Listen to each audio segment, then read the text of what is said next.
प्रदेश के सबसे बड़े शहर में जिला प्रशासन के कई प्रयास रंग लाए और यही वजह है कि इंदौर में शांतिपूर्ण मतदान के साथ ही बम्पर वोटिंग भी हुई है। देखिए ये रिपोर्ट। एक बार फिर इंदौर जिले ने मतदान के मामले में खुद को अव्वल साबित करने के जो तमाम प्रयास थे वो वहां पर साबित करके दिखाया है और रंग लाते नजर आ रहे हैं। इंदौर जिले के निर्वाचन अमले के तमाम प्रयास, किस तरह से शांतिपूर्ण मतदान हुआ इंदौर जिले में और कैसे जो तमाम संवेदनशील और अति संवेदनशील मतदान केंद्र थे वहां पर चप्पे चप्पे पर निगरानी थी निर्वाचन अमले की। सीधे बात करते हैं, हमारे साथ मौजूद हैं इंदौर जिले के कलेक्टर सम्मानीय श्री निशांत वरवड़े सर, किस तरह से शांतिपूर्ण मतदान हुआ है? इंदौर की जनता का कैसे आप आभार मानेंगे?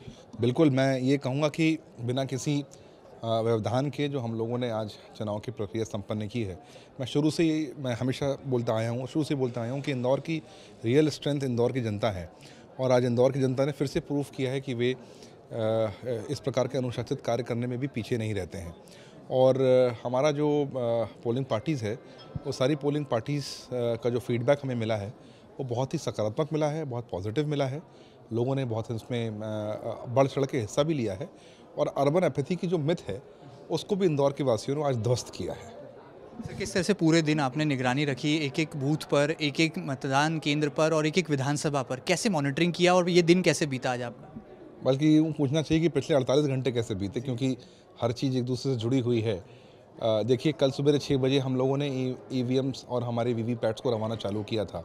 और जैसे ही ईवीएम और वीवीपैट जो है वो, मैं कहूँगा, इस पूरे सिस्टम का यदि जिगर है, कोई इस पूरे सिस्टम का जो ऐसा नर्व सेंटर है जो हर चीज़ को ऑपरेट करता है, ऐसा आधार बिंदु जिस पर सब चीज़ डिपेंडेंट है, वो हमारी ईवीएम और वीवीपैट हैं।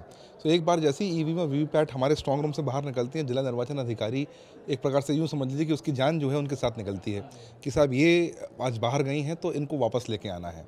तो कल सुबह 6 बजे से हम लोगों ने, हमारे जो पीठासीन अधिकारी हैं उनको ये जिम्मेदारी सौंपी। उसके बाद में हमारा ये कल का टास्क था कि हम इंश्योर करें कि हमारे पीठासीन और हमारी टीम पहुंच जाए। फिर दूसरा टास्क था कि हम हमारे अधिकारियों को, हमारे कर्मचारियों को बेसिक सुविधाएं जो हमने मुहैया करवाई हैं उसका वो वास्तविकता में फ़ायदा ले सकें, वो आराम से अपनी रात व्यतीत करें। और फिर आज सवेरे 5 बजे से लगातार हमारे सारी टीम फील्ड पे निकल पड़ी, क्योंकि हम लोगों को मॉक पोल की एक्सरसाइज करनी थी और मॉक पोल की एक्सरसाइज करने के बाद में 8 बजे मतदान चालू करवाना था। सवेरे 5 बजे से हम लोगों ने इसको फॉलोअप किया, सेक्टर अधिकारी के माध्यम से किया, आरओज़ के माध्यम से किया, एडीएम्स के माध्यम से किया, मैंने भी स्वयं इसको टेकअप किया। और मॉक पोल करने के बाद में फिर हम लोगों ने पूरे ज़िले में एक साथ 8 बजे आयोग के निर्देश पे मतदान चालू किया। फिर प्रत्येक 2 घंटे में आयोग को रिपोर्ट करनी रहती है। हर जगह से फ़ोन कॉल्स आते हैं, कई बार लोगों को कन्फ्यूजन होता है, कई मरतबा अफवाहों का बाज़ार गर्म हो जाता है, कई मरतबा कानून का इम्प्लीमेंटेशन यदि हो रहा है तो लोगों को ये बताना और आवश्यक होता है कि ये ना सिर्फ कानून का हम पालन कर रहे हैं बल्कि हम इसको डेमॉन्स्ट्रेट भी करते हैं कि हमने कैसे किया। तो पल पल में पुलिस के साथ में हमारा कोऑर्डिनेशन, डीआईजी साहब के साथ में हम लोगों का ज्वाइंट भ्रमण, इस बीच में हम लोगों को स्वयं भी वोट देना भी ज़रूरी है, क्योंकि हम चाहते हैं कि लोगों को इस बात का मैसेज देना ज़रूरी है कि वोट देने का अधिकार सभी का है, अधिकारियों का भी है, हमारा भी है। तो हमने भी अपने वोट के अधिकार का उपयोग किया। कुल जमा बात सिर्फ यही है कि आज शाम को 6:30 बजे जब आपसे मैं बात कर रहा हूँ, हमारी टीम्स जो हैं वो अब सामान पैक करके वापस आ रही हैं, यानी हमारी ईवीएम्स वीवीपैट जो हमारे पूरे सिस्टम की जान है वो वापस अब स्ट्रॉन्ग रूम में स्टोर होने के लिए वापस आ रही हैं। तो उसका हम बेसब्री से इंतजार कर रहे हैं। सर, ऐसी भी शिकायतें आई थी कि कुछ ईवीएम्स काम नहीं कर पाई, बैटरी की प्रॉब्लम थी, तो इसको कैसे रिजॉल्व किया और जो माइक्रो ऑब्जर्वर लेवल पर आपने वर्कआउट किया था वो कितना यहाँ पर रंग लाया? और भारत निर्वाचन आयोग ने भी जैसे इस बार वेबकास्टिंग से मॉनिटरिंग की है तो वो कितना आपके लिए सहायक साबित हुई? बिल्कुल, हर चीज़ के लिए मानव संसाधन की आवश्यकता नहीं रहती, तकनीक का हमने भरपूर इस्तेमाल किया है। बात सिर्फ कमीशन के द्वारा वेबकास्टिंग और सीसीटीवी कैमरा की नहीं है। आप लोगों ने नोटिस किया होगा कि हम लोगों ने बहुत सारे ऐप्स खुद के भी डेवलप किए। इनफैक्ट कमीशन ने भी बहुत सारे ऐप्स डेवलप करके हम लोग को इम्प्लीमेंट करने दिए। तो ये बात बिल्कुल सही है, जैसे तकनीकी ईजाद होती है उस प्रकार उसके साथ साथ में मानव संसाधनों का उपयोग उतना ही हम नियोजित कर पाते हैं, एक मुद्दा।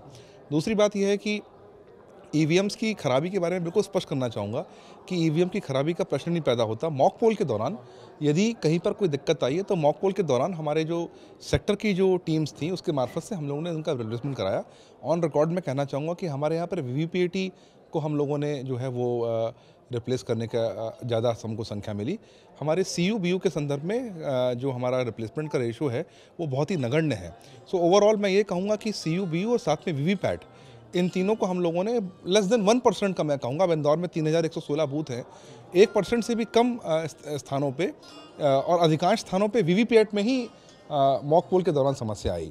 और चलते हुए पोल में जो समस्या आई वीवीपैट की, वो सिर्फ बैटरी की आई। So overall election commission of India की वीवीपैट स्कीम जो सुप्रीम कोर्ट के आदेश पे इम्प्लीमेंट हुई थी, वो बहुत अच्छे तरीके से हम लोगों ने उसके मार्फत से यहाँ पर इलेक्शन करवाया है। ओवरऑल हमें कोई समस्या किसी प्रकार की मशीनों से नहीं प्राप्त हुई। मतदान का प्रतिशत अब धीरे धीरे सामने आने लगा है। सबसे हाईएस्ट कहाँ पर रहा और सबसे लोएस्ट कहाँ पर रहा? कहाँ लगता है कि स्वीप प्लान में और कोशिश की जाती तो मतदान का प्रतिशत बढ़ सकता है? मैं तो यही कहूँगा कि बेहतरी गुंजाइश हमेशा रहती है, और हम लोगों ने पिछले 15-20 दिनों से, पिछले 1 महीने से लगातार इसके प्रयास किए। इसका सुखद परिणाम ये रहा कि जहाँ पर 18 लाख वोटरों के साथ में पिछले मरतबा आम चुनाव में इंदौर 72% पे था, वो इस बार 25 लाख की वोटर संख्या के साथ में निश्चित रूप से 75% क्रॉस करेगा। और यह इस बात का द्योतक है, इस बात को सिद्ध करता है कि जो अर्बन अपैथी यानी शहरी उदासीनता का जो कॉन्सेप्ट था, उसको इंदौर ने ध्वस्त किया है, नंबर 1। नंबर 2, मैं ये कहूँगा इसमें कि सबसे ज़्यादा वोटिंग कहाँ हुई, सबसे कम वोटिंग कहाँ हुई, इसके बारे में थोड़ा सा आप आधा पौना घंटा और इंतज़ार कर लें। मैं आपको वास्तविक आंकड़ों के साथ में मिलूँ तो ज़्यादा बेहतर रहेगा। बट मैं तो यही कहूँगा कि इस पूरे कार्यक्रम का असली श्रेय जो है वो इंदौर की जनता को जाता है, और विशेषकर मैं इंदौर की मीडिया को भी आभार व्यक्त करूँगा, जिन्होंने बढ़ चढ़ के हमारे साथ में इस पूरे कार्य में सहयोग दिया। सर, हमसे बातचीत की इसके लिए बहुत बहुत धन्यवाद। तो आप थे इंदौर जिले के जिलाधीश श्री निशांत वरवड़े जी, जो कि हमें बता रहे थे कि किस तरह से शांतिपूर्ण मतदान के लिए कड़ी मेहनत जो है जिले के निर्वाचन अमले ने की थी, और मतदान केंद्रों पर वेबकास्टिंग के जरिए भारत निर्वाचन आयोग की भी पैनी निगाहें थी, और कहाँ पर ईवीएम मशीन्स में शुरुआत में कहाँ मॉकपोल्स में दिक्कत आई, उसको भी जो है तत्काल प्रभाव से सेक्टर अधिकारियों के माध्यम से रिजॉल्व कर दिया गया। यानी कुल मिलाकर ये कहा जा सकता है कि शांतिपूर्ण और निर्विघ्न यहाँ पर जो है निर्वाचन संपन्न हुआ है इंदौर जिले का, जो अपने आप में एक कीर्तिमान भी है। और आने वाले दिनों में स्वीप प्लान के जो तमाम प्रयास हैं वो भी रंग लाते नजर आएंगे, उसका परिणाम भी भविष्य में परिलक्षित होगा। फिलहाल कैमरा पर्सन अरुण यादव के साथ महेंद्र सिंह, MP न्यूज़ इंदौर।